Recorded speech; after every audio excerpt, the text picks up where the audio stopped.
I'd now like to invite Christine Cook, who is the Chief Executive Officer of MOD, Med and GPX. It's an organisation that produces and develops medical education material for a broad audience, but also has a particular role in working with delivery of general practice training in South Australia. And Christine is going to talk to us about, I guess, more something that we're particularly interested in here in our college is the real world of implementing programmatic assessment, and we're so pleased. Thank you very much. Good morning. Am I using this one or one of the many? Yes. We've had an interesting journey in our organisation. So I might give you a little bit of a story about how that's occurred and why we've had this journey.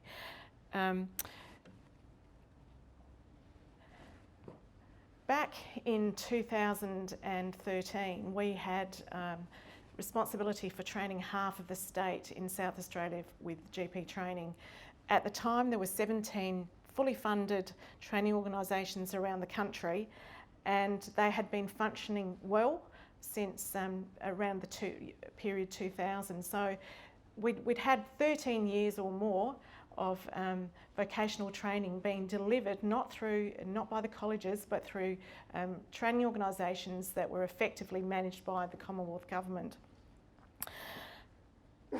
In all its wisdom, in 2014 in the May budget, the government decided that they wanted to make cost efficiencies. I think they couched it in different language, but it was quite clear that what they were looking for were budget savings.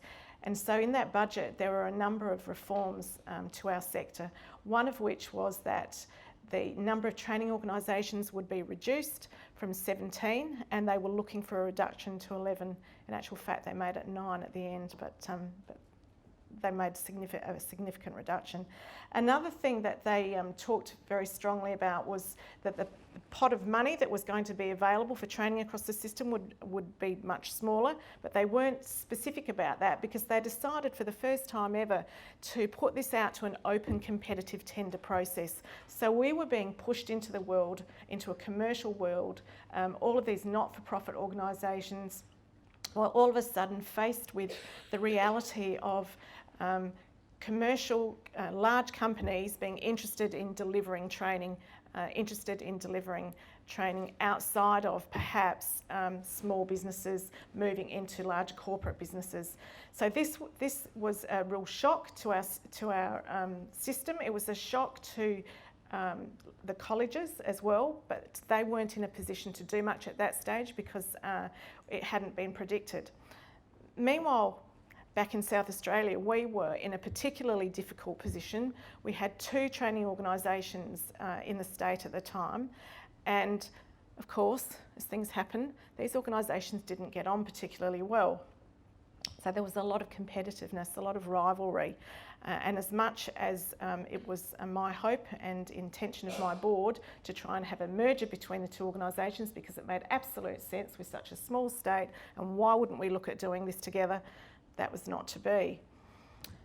On top of which, we had pressure from the RACP, so the Royal College of General Practitioners, around they'd introduced a change to their standards. They were looking for outcomes-based standards, and they were wanting the training organisations to sign off, if you like, that they were ready to, that registrars were ready to set the fellowship exams. And that was very uncomfortable for our medical educators and for our supervisors. They didn't feel that they were in a position to be able to do that.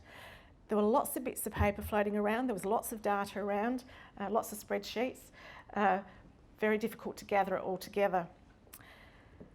So, meanwhile, we were, at the time, ModMed was called Sturt Fleurieu Education and Training. And our organisation decided that we need to have a good think about whether we wanted to remain in this space because there was so much change happening. And were we able to actually move forward? And that was a really tough conversation to have. And I think that that was the start of our change management process. And it could have turned out to be, no, we're not ready. But in doing this long, hard look at ourselves, we decided that our vision of having general practice training remain vocationally based, having a vision that we wanted to continue to develop lifelong learners, and we also wanted to ensure that our communities had doctors in them where they were most needed, which really spoke to we were going to try and keep it out of the corporate sector. So it was with this absolute conviction and passion that we moved forward with our strategy. And that strategy needed to incorporate best practice. We'd always had a innovative culture in the organisation, and we tended to do things a little ahead of our time.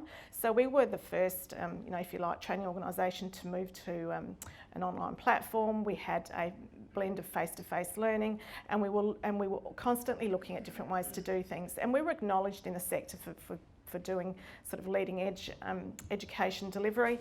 Not always embraced by everyone, but we were willing to push the boundaries. So with that culture as well, we thought it was time to probably throw everything up, pretty courageous, tip it upside down and see what would happen. And our move towards doing this led me and the board to seek expert advice, because we realised that we didn't know everything that we needed to know. We didn't have the capacity in our organisation to do the review and to look at how our program was being, how we developed it and how it needed to move into the future. And a big part of that was acknowledging our work with Prido. So we sought the best advice. I'm not ashamed to say that. We searched across the globe, and serendipitously, where did we find it? In Adelaide. It was where we were very, very fortunate. So working with Lambert, we saw that we actually had a very good foundation with our training program. We had developed some very good framework. We developed some very good components for our training program, which we trialled over a number of years and adapted as we went as the numbers were increasing in the program. What we didn't have was an assessment framework, and we needed to empower our learners so that they were actually taking control of their learning, so that they were more in control of their journey, because at the same time we had seen a shift in the learners as well as they were coming through the system in the last 14 years, as I'm sure you have too, and they embraced technology, they embraced social media. That's always a challenge. And professionalism was an issue. We needed to deal with that, and we still don't have that perfect, but we're working on it. So we looked at how we could bring this all together, and we created something together that we now call GP365. The name's not terribly important. The journey to get the name was really important, and that's part of the culture of our organisation. The whole organisation worked together to develop the name. Why is that? Because I'm a firm believer that in order to get buy-in, you have to start right from the beginning. So when we decided to tip up the organisation, the board had to embrace that. If they didn't embrace that, we couldn't have taken this journey. And it trickled down through the organisation.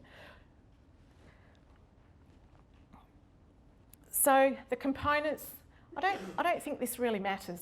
It's you have your components. We had ours. You're probably familiar with most of them.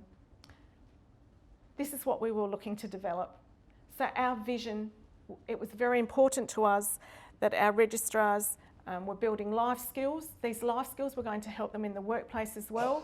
Certainly a lot of emphasis on well-being. This comes up for us, particularly registrars have a lot of experiences that they bring into our program that might not have been so positive when they've been through their hospital years, and that can come back up when they're out in the workplace. So we need to make sure that we're supporting them through this and that they have those skills going forward too. So we built a program around a team, and the team is really important for a number of reasons. Well-being of the people in the team too.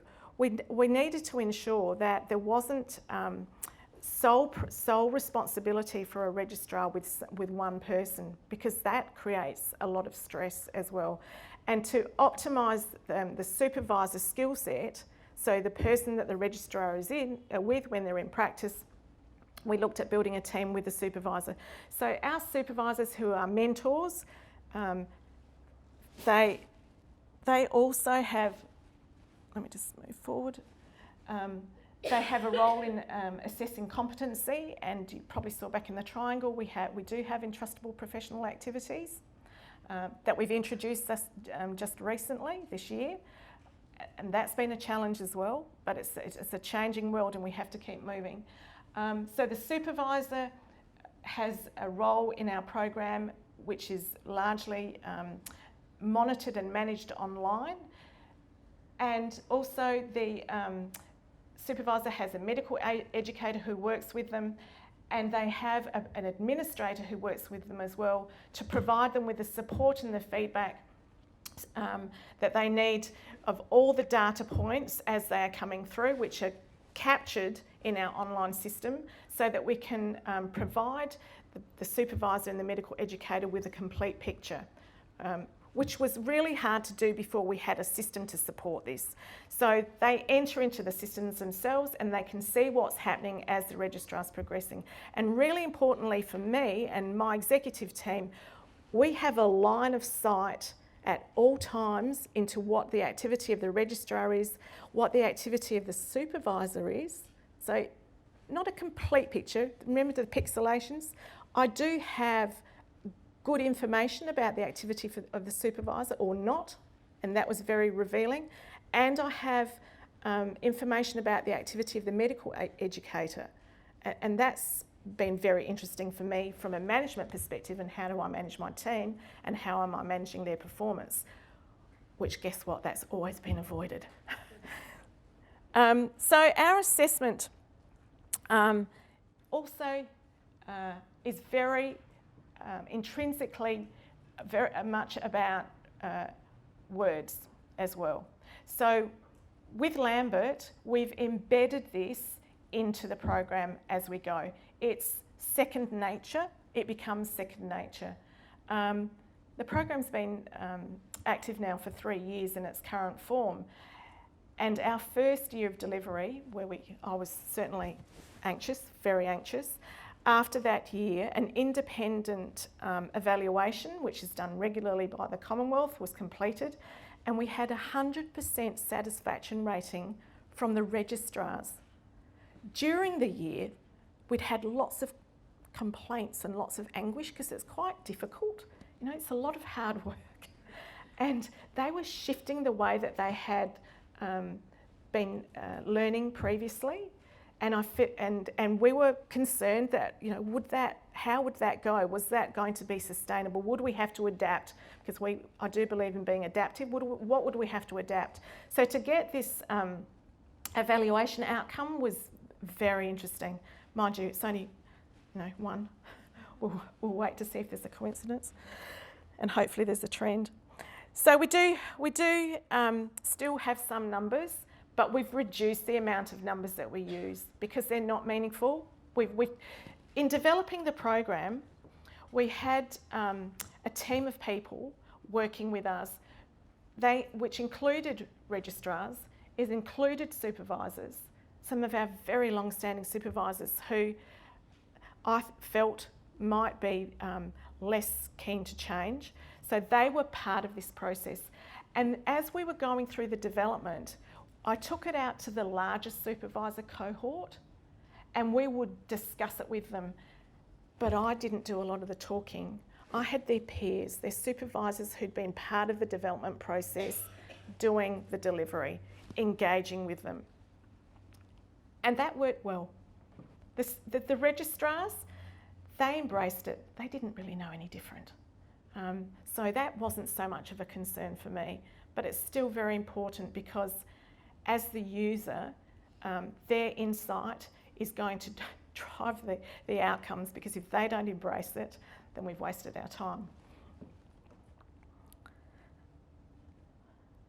So the system that we use, we call it PAS, so Programmatic Assessment System. I also like to say it's people and systems, and the people come first. If you don't get your team right, then there's every chance that you won't have good success. So, yes, we've got a great program and we've got an excellent assessment framework, but that's just the tip of the iceberg. It's easy perhaps to forget about everything else that needs to sit with it, which is really the programmatic assessment system that you are building. So why did we do this? I've outlined most of that. We wanted these safe, independent practitioners, and I needed to know how they were progressing as they were going through. I needed to feel confident that they were becoming safer as they were going through the program.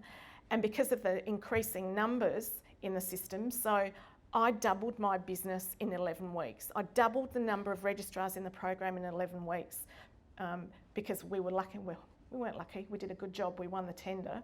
And the transition was a very short period of time. So we currently have about 500 in the system in South Australia. And that was a difficult thing to manage, to ensure that each of our registrars was receiving a base of education and training, that we were confident that no matter the ability and the commitment and the competence of the supervisor, we had to have a confidence around the level of training and education that each of the registrars was getting. Because meanwhile, I'd had to also go out and accredit, I'd had to find extra training capacity, I'd had to accredit extra training posts. And doing that at the same time as building a new organisation and doubling the number in the system, that was a big challenge. So there was a real risk management imperative for me and for the board around how we did this and how we do this going forward. So at the same time, obviously, I had to create efficiencies. I had a smaller amount of money per head. So that was also very challenging, looking at how we did that in the organisation, how we optimised everything and how we kept morale going at the same time. So very interesting. We wanted to have this earlier identification of registrars who were struggling, but we weren't sure if this was possible through the system. And I'm absolutely delighted to say that independent of myself, I've had confirmation that this is the case. And I say independent of myself because this year, 2017, our sister organisation in Western Australia decided that they also wanted to adopt our program. And so their CEO and their medical education team have said to me, one of the outstanding sort of benefits that they've seen is that they have a much earlier awareness of how a registrar is tracking, how every registrar is tracking, because Western Australia have more than 500 in their system. So I guess with that in mind, thinking about our sisters in Western Australia, we had to start documenting what we were doing. We had to start looking at how we could make this transferable, and in doing so, we started looking at alignment of our organisation. We started looking at the theory behind it that we'd sort of intrinsically done, and guess what? Over the many years of working with organisations to optimise performance and to ensure that we're getting best value for money out of them, there was a lot of resonance for us with the congruence model of alignment of an organisation. So you can see here that the iceberg has a lot of other complexities under the water. But we managed to do it. If you're passionate about it and you think carefully about where you're getting your expert advice and you work with trusted partners, if you have the vision in the first instance, this can be done. Bringing along the stakeholders is one of the biggest challenges. So working with the team was incredibly challenging in the first instance, but we had that sense of urgency and it was developed through the teams. Obviously, I can't have a relationship with everybody in all the doctors in South Australia, all the supervisors. There's over 500 of those. But what I can do is have a relationship with my staff, who in themselves then have the relationships that flows down through the chain. And it's the modelling of that behaviour, the modelling internally of the culture that you want, that starts to spread throughout the wider network of your organisation. Probably sounds a bit Pollyanna-ish, but it works. And it didn't just work in South Australia, it worked in Western Australia. When the CEO from Western Australia came and spoke to me, I call her the matriarch of general practice training in Australia, because she's the longest standing CEO in the sector, and she's a doctor and she's an incredibly clever lady, and I really look up to her. And she said to me, Chris, we want what you've got. Can you help me? And I said to her, of course I would, Janice, because this is about the sector. This is about our passion for ensuring that the training stays outside of corporate, and that we have an ability to provide our registrars with the best training possible as they go through. And what we know is moving to programmatic assessment helps drive that culture of developing a lifelong learner and someone who's developing skills that are going to help them in the workplace as well, and managing themselves and becoming more involved in a leadership role in their community. That culture is what we're driving from the day they start with us in training, in GP training. They don't come to us with that culture. They come with a very different culture, and often they're very reticent they don't feel safe. They're reticent to engage with their supervisors in feedback. They're reticent in the way that they engage with us. So we've got to change that as they're moving through the program. So our focus was on managing change, building the capacity of our staff, and shifting the culture. We had the sense of urgency. Big changes like this need urgency. We had a compelling vision that we built together, that we all embraced, and we talked at length about this to our supervisors, to our medical educators, and to our registrars. So to the Registrar Association, we went even broader. We talked to the colleges about it. So I'll finish with Nelson Mandela. Happy to take questions. I don't have all the answers. We've had a very interesting journey with Prido, and I think that we've got a way forward when the next change is imposed on us, which I think will be in the very near future. Thank you.